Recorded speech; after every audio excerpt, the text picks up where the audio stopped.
Halo, assalamualaikum semuanya. Kembali lagi bersama aku, Amalia Aswin. Di awal tahun ini, aku pengen sharing buku-buku apa aja yang telah aku baca. Total ada 8 buku yang aku baca selama tahun 2023, tepatnya bulan Januari. Dan bisa kalian lihat sendiri di sini tebalnya bagaimana. Tahun lalu aku ngerangkum buku-buku yang aku baca itu di Instagram. Nah, kali ini aku pengen coba di YouTube nih, biar bahasannya lebih banyak gitu. Sebenarnya ini bukan tentang berapa banyak buku yang kita baca, tapi bagaimana kita tetap maintain habit kita, kebiasaan kita buat baca buku. Bukan tentang kuantitas kita membaca buku sebanyak apa, tapi bagaimana kualitasnya. Dengan membaca buku itu kita menjadi orang yang seperti apa. Nah, mungkin dari 8 buku yang aku baca, ini bisa menjadi pelajaran buat teman-teman bahwa buku ini bisa kalian baca, ada sesuatu yang bisa dipetik dalam buku ini. Semoga harapannya begitu. Oke, buku pertama adalah 24 Eyes atau 12 Pasang Mata karya Sakae Sugoi yang merupakan penulis Jepang. Jadi buku ini berlatar belakang kisah di pedalaman Jepang waktu masa Perang Dunia. Jadi setelah baca buku ini aku jadi tahu bahwa kondisi pendidikan Jepang di masa peperangan itu sangat terbelakang. Bahkan beberapa desa itu hanya memiliki 1 atau 2 guru. Dan desa-desa di Jepang itu sama seperti desa-desa di Indonesia sekarang, di mana anak-anaknya tidak mendapatkan pendidikan yang layak, dan mereka itu banyak yang nikah dini, banyak yang putus sekolah.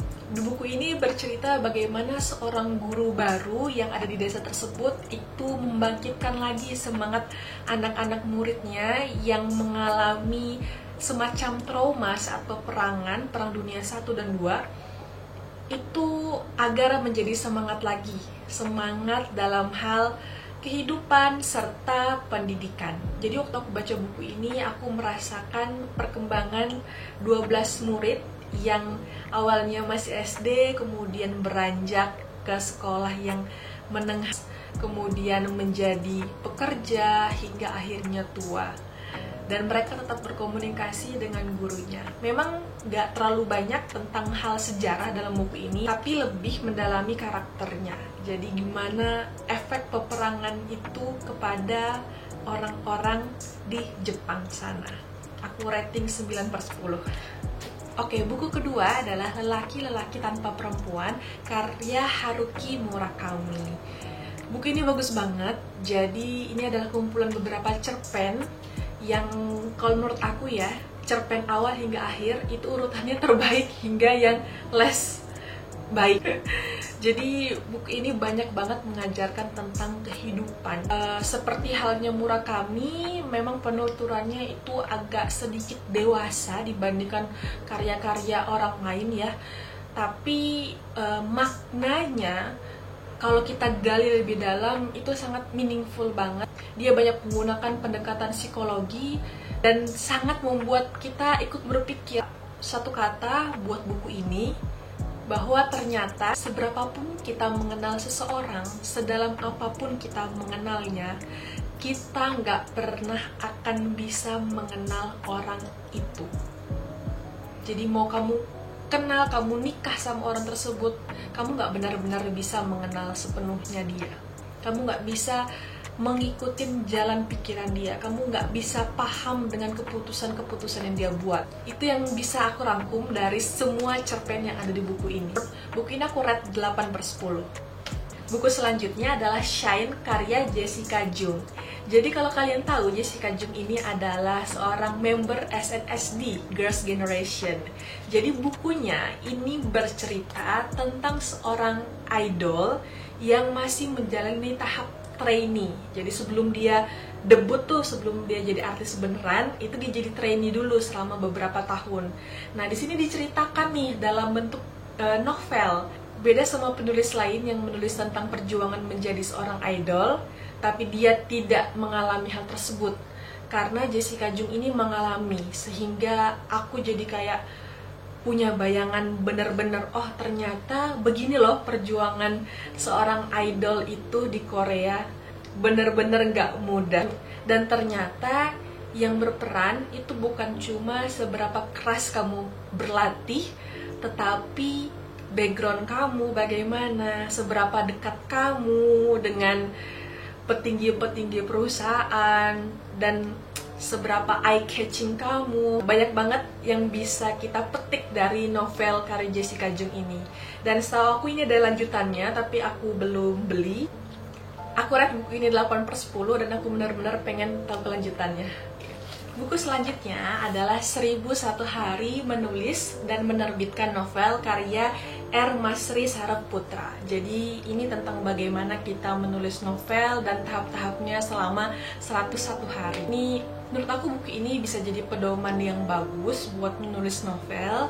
Tapi technically ini nggak 1001 hari dan tahap-tahapnya itu agak sedikit membingungkan. Tapi overall aku bisa menangkap poin-poin yang pengen disampaikan di buku ini. Jadi kalau buku ini aku rate 6/10.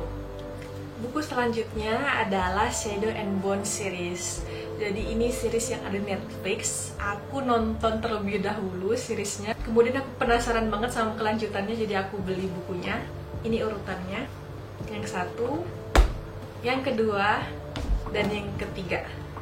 Jadi menurut aku buku ini bagus banget. Buku ini bercerita tentang seorang gadis yang bernama Alina Starkov. Dia memiliki sebuah kekuatan memanggil cahaya, namanya The Sun Summoner. Jadi di negara tersebut, di Ravka, itu ada perbatasan yang membatasi antara kota dan kota, dimana kalau misalnya dia mau keluar pulau, dia harus melewati perbatasan tersebut. Nah, perbatasan ini dinamakan The Vault karena itu merupakan sebuah tempat yang sangat gelap, isinya banyak monster-monster yang bisa memakan kita bisa mati karena dia. Nah, selama bertahun-tahun itu menjadi permasalahan di negara tersebut karena dia technically nggak bisa keluar pulau ya, karena banyak yang mati karena lewat The Vault tersebut gitu. Negaranya nggak bisa berkembang, nggak bisa expand lebih luas lagi wilayahnya karena adanya The Vault. Nah, ketika datang si Alina Starkov, akhirnya sebuah solusi itu muncul. Kekuatan dia itu bisa menghancurkan The Vault.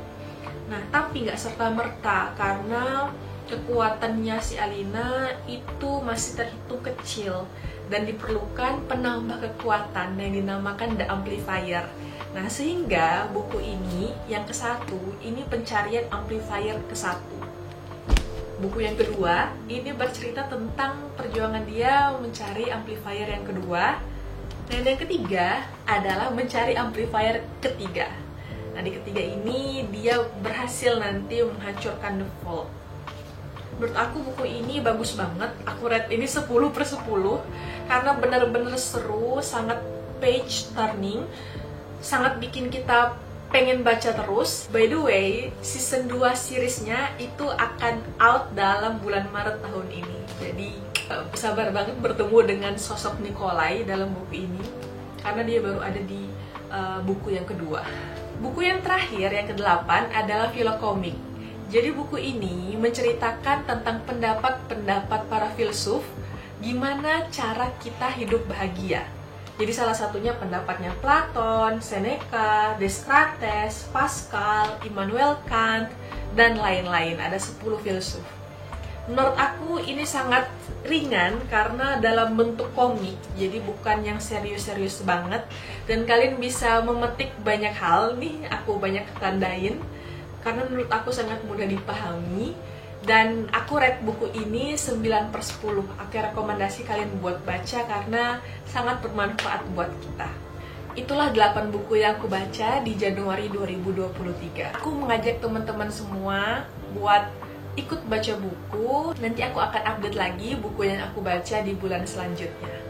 Nah, dari 8 buku tadi, menurut kalian buku yang paling menarik yang mana? Yuk kita mulai tahun 2023 ini dengan menjadi lebih produktif dan membuat diri kita menjadi lebih baik daripada tahun-tahun sebelumnya. That's all. Thank you for watching.